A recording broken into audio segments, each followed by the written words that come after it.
ናችሁ የምታያቸውን ከዋክብት ቆጥራችሁ ጨርሳችሁ ታውቃላችሁ? ልጆች ለመቁጠር ሞክሮ የሚያውቅ ዛሬ በምንማረው ትምህርት ዘርህን እንደ ሰማይ ከዋክብት አበዛልሃለሁ ስለተባለው አባት ነው።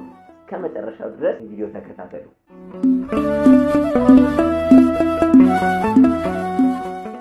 ሰላም ልጆች እንደምን አላችሁ? እንኳን ደህና መጣችሁ። ዛሬ የምንማረው አብርሃም ስለተባለው ደግ አባት። አብርሃም የተባለ አንድ ደግ አባት ነው። ስለዚህ አባት የምንማረው ትምህርት በጣም ረጅም ነው። ነገር ግን እኔ ባጭሩ አድርጌ ያቀርብላችኋለሁ። እስከመጨረሻው ድረስ ተከታተሉ። አብርሃም የመጀመሪያ ስሙ አብርሃም ይባል ነበር። አብርሃም ማለት የጥቂቶች አባት ማለት ነው። ነገር ግን እግዚአብሔር ባርኮት አብርሃም ብሎታል።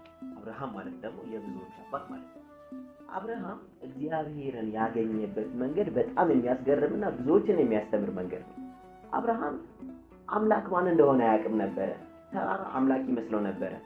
እዛ ግን ተራራ ሲናዲያይና ወይ ተራራ አምላክ አይደለም ብሎ ሌላ አምላክ ይፈልግ ነበር። ከዛ ባህርን ሲያየው ባህር አምላክ ይመስለው ነበር። ከዛ ደግሞ ባህር ንፋስ ወደዚህ ያደረገ ማዕበል ሲያማታው ባህሩ ወይ ባህርም አምላክ አይደለም ብሎ ይተው ነበር። ከዛ ደግሞ እሳት አምላክ ነው ብሎ እሳት ሲያነድ ሲያቃጥል ሲያይ በቃ እሳት ነው አምላክ ብሎ ያስብና እሳት ነው አምላክ፣ እሳት ደግሞ በውሃ ሲጠፋ ያው ነበር። ከዛ መጨረሻ ላይ በቃ ልክ ፀሐይ ስትወጣ ፀሐይ ነች አምላክ እንደውም ማለትና ልክ ፀሐይን አምላክ ናት ቢል ሲመሽ ፀሐይ ስትገባ ያያትና ወይ ፀሐይ ደግሞ አምላክ መሆን አትችልም የሚል ነበር። ከዛ መጨረሻ ላይ ምን አለ አብርሃም፣ እባክህ የፀሐይ አምላክ ወይ ተናገረኝ፣ ማን እንደሆነ ንገረኝ፣ አምላኬ ማን እንደሆነ ንገረኝ ብሎ አምላኩን ተመራምሮ ፈልጎ ያገኘ አባት። ይህ አባት እግዚአብሔርን ካገኘ በኋላ ሐራን ከሚባል ከተማ ወደ ከነዓን ወደሚባል ከተማ ገባ። በዛም ገብቶ ይኖር ነበረ። ሳራ የምትባልም አንድ ደግ ሴት አግብቶ ይኖር ነበረ።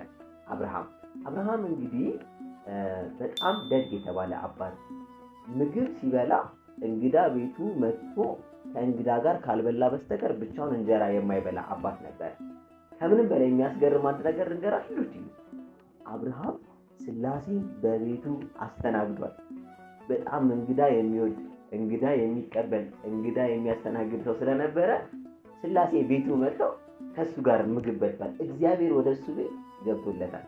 ይህ አባት በጣም የሚያስገርም ደግ የሆነ አባት ነበረ እና አብርሃም ሰዎችን እየሰበሰበ ሰዎችን ወደ ቤቱ እያመጣ ያበላ ያጠጣ ነበር።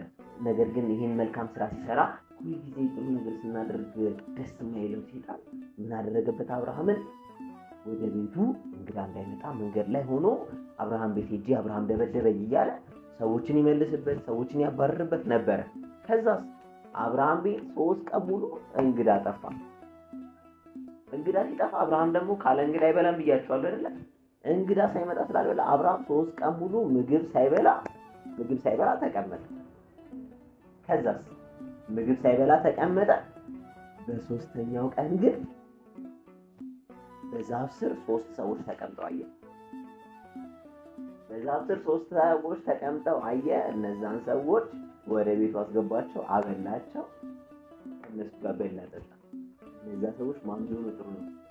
ሥላሴ ናቸው። ወደ አብርሃም ቤት የገቡት ሥላሴ አንድም 3ም ናቸው። ስለዚህ አብርሃም ቤት ሥላሴ ገብተው ከሱ ጋር በሉ፣ ከሱ ጋር ተመገቡ። እንግዳ ጠፍቶበት የነበረው አብርሃም ሰው ወደሱ አልመጣ ብሎ ብቻውን ቆዝሞ ቁጭ ብሎ የነበረው አብርሃም ሥላሴን ወደ ቤቱ አስገብቶ አስተናገደ። ምን አይነት ደግ ሰው እንደነበረ በዚህ እናያለን ማለት ነው። ቀጣይ በሚኖረን ቪዲዮ ደግሞ ይህ ደግ የሆነ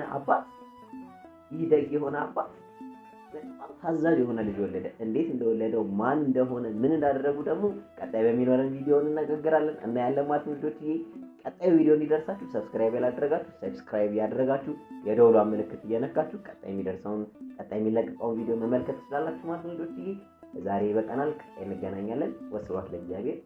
አሜን።